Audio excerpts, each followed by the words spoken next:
pour moi, la chaîne logistique commence au niveau de la maquette numérique.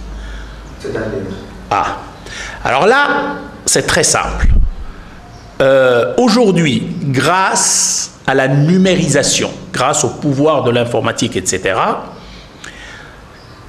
avant d'implanter sur le terrain les différents maillons de la chaîne logistique, on va travailler sur la maquette numérique. La maquette numérique, ou encore digital model en anglais, cette maquette numérique, c'est quoi? Ben, c'est tout simplement l'ensemble de toutes les données techniques et tout le processus qui permet effectivement de élaborer un produit. Alors souvent aujourd'hui, hein, j'ai des éléments, je dis c'est à peu près la même chose que Facebook. Je ne sais pas si je dois... ou alors en tant qu'un réseau social. Qu'est-ce que vous avez une relation, si dans cette relation, vous mettez de la bonne information, c'est-à-dire l'échange est honnête et correct, ben, ça peut déboucher vers une relation sérieuse entre, par exemple, un garçon et une fille. Mais si vous mettez des mensonges des deux, ben, il y aura des surprises et la relation risque de ne pas durer. Eh bien, la maquette numérique, je dirais, bon, bien sûr, toute proportion donnée, ce ne sont pas, c'est d'abord des produits, d'accord, virtuels et non pas des êtres humains. Donc, il ne faut jamais s'amuser à comparer effectivement totalement un être humain avec un objet ou avec un produit. D'accord, même si on parle d'intelligence artificielle, aujourd'hui on parle de conscience artificielle, il ne faut pas facilement faire ce type de comparaison. Mais ce que je veux dire par là, c'est que la maquette numérique, plus vous mettez des paramètres précis, liés au transport, liés à l'environnement, liés au stockage, liés, c'est-à-dire à toutes les fonctions de la logistique, plus vous mettez ça, plus vous mettez en amont, plus vous optimisez votre future chaîne logistique. D'ailleurs, je viens de faire soutenir une thèse au Maroc d'une brillante doctorante qui est Madame Boadou, donc à l'ENSAM de Meknès, et sa thèse, c'est une très belle thèse, qui parle effectivement de l'optimisation de la chaîne logistique par le PLM.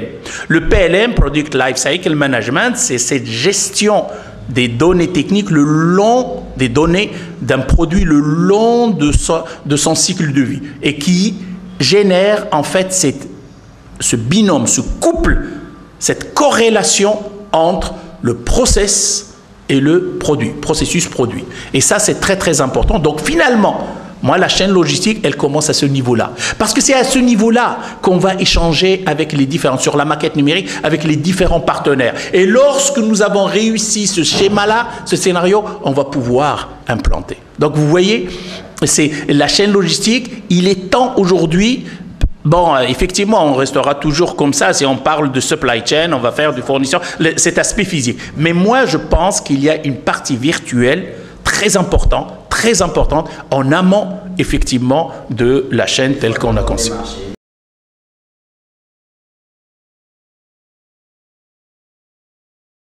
Bien, au-delà, hein, donc c'est pas l'enseignement que je fais, c'est que c'était clair. Donc c'est l'intervention, c'est plus en fait une sorte donc d'expertise que je livre ici, plus que donc de l'enseignement. Hein. C'est pas exactement du tout. Hein, c'est pas du tout mon job ici. Donc je suis en tant qu'intervenant, donc pour plus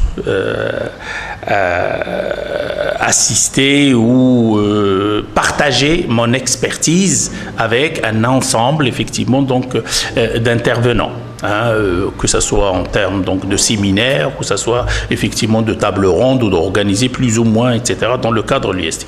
Moi je trouve que l'IST est un établissement qui peut avoir une grande importance dans le tissu académique, d'accord, dans le tissu de l'Afrique même, parce que je vois que j'ai pu rencontrer effectivement donc des étudiants du Gabon, des étudiants de tout, mais aussi des intervenants de tous les pays donc de l'Afrique occidentale. Je pense que c'est quelque chose de très très important. Alors, mon idée est la suivante. Moi, je pense, ce qui est en train de se faire d'ailleurs au Sénégal, hein, Une des grandes idées à laquelle j'y tiens, c'est ce qu'on appelle l'intégration logistique. L'intégration logistique, pour qu'elle puisse se faire, vous voyez, pour répondre à cette énergie 1 plus 1 supérieur à 2, va se faire par l'information. Mais voyez-vous, comme souvent je dis, d'accord, il y a deux choses. Je vais dire deux phrases qui vont résumer cette situation. La première phrase, c'est que aujourd'hui, il y a les gens qui planifient, il y a les gens qui exécutent. Et souvent, il n'y a rien entre les deux, il y a un écart. Ce que je formule d'une manière un peu plus ou moins anecdotique, il y a ceux qui planent et ceux qui rament. Planent dans le sens de planification et rament dans le sens de ramification. Donc, et puis entre les deux, il y a le chaos. Ce chaos, on va pouvoir l'éviter par quoi? Par ce qu'on appelle les data, les données. On va le combler par ce qu'on appelle les systèmes d'information, etc. pour pouvoir faire ce lien. Donc, déjà, à ce niveau-là, il faudrait peut-être commencer à réfléchir à ce niveau-là. Quelle différence entre la planification et l'exécution. Aujourd'hui, quand on remarque malheureusement que ce soit dans le monde de la logistique ou de la formation, ou bien même dans les services, eh bien, il y a une coupure totale entre le monde du management et le monde de l'exécution, c'est-à-dire l'ingénierie, les techniciens, etc. Ce qui pose un vrai problème pour l'optimisation de la chaîne logistique. Deuxième chose, lorsque vous parlez de la numérisation, la dématérialisation pour intégrer les différentes fonctions logistiques, c'est-à-dire remplacer donc le papier, d'accord, par l'électronique. Là, il y a quelque chose. Ça veut dire que vous partagez l'information.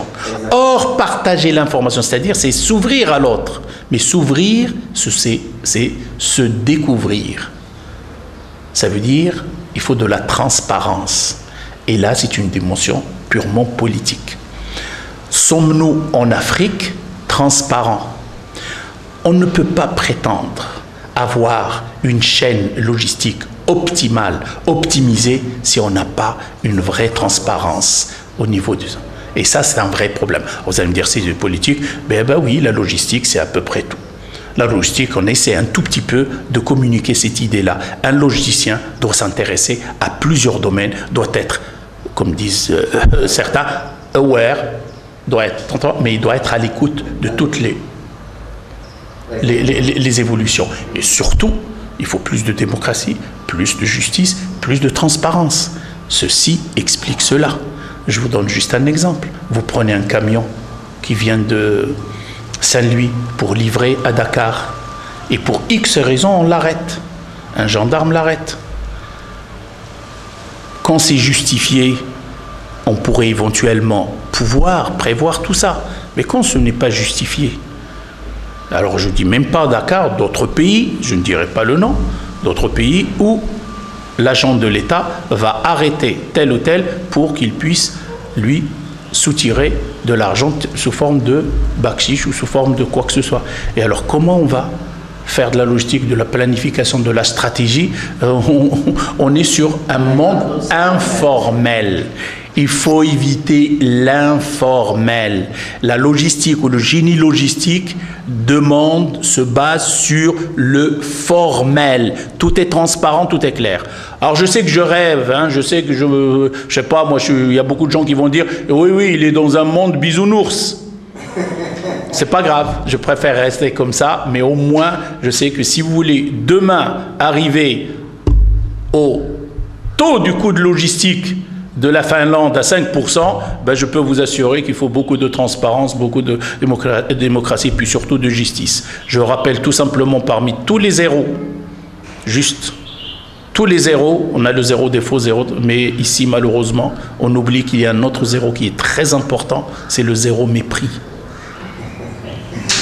Voilà. Okay.